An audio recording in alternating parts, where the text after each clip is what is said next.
Weekend చాలా ఫాస్ట్గా అయిపోయింది కదా, మీకు కూడా అలా అనిపిస్తుంటే కమెంట్ సెక్షన్లో కమెంట్ చేయండి. అండ్ మండే స్టార్ట్ అయిపోయింది. రొటీన్ డబ్బాలు చేయటం, బాక్సులు చేయటం కామన్ అయిపోయింది కదా. And this is day 9 of day 30 series. First నేను పొద్దున్నే లేవగానే చపాతీ పిండి కలిపేసుకుంటాను. అండ్ చపాతీ పిండి నానేలోపు టిఫిన్ రెడీ చేస్తాను.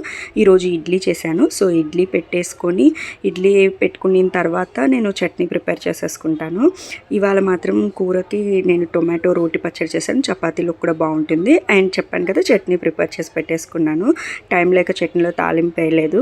అండ్ తర్వాత చపాతీ పిండి నానిపోయి ఉంటుంది కదా, సో నేను చపాతీ చేసేసుకున్నాను. ఇవాళ కొంచెం తక్కువసేపు నానింది అనుకుంటా. ఎప్పుడు పొంగేలాగా చపాతీ పొంగలేదు. అండ్ షేప్ కూడా హడావిడిలో సరిగా రాలేదు. అంతే, నేను ఇవాళ చపాతీలోకి రోటి పచ్చడి కాంబినేషన్తో చేశాను. టొమాటో, కొత్తిమీర, వంకాయ వేసి బాగుంటుంది. మీరు కూడా ట్రై చేయండి. And that's it. ఇదే నేను చేసిన వాళ్ళ డబ్బా. అండ్ మీకు కనుక సిరీస్ నచ్చినట్లయితే please do like, share and subscribe.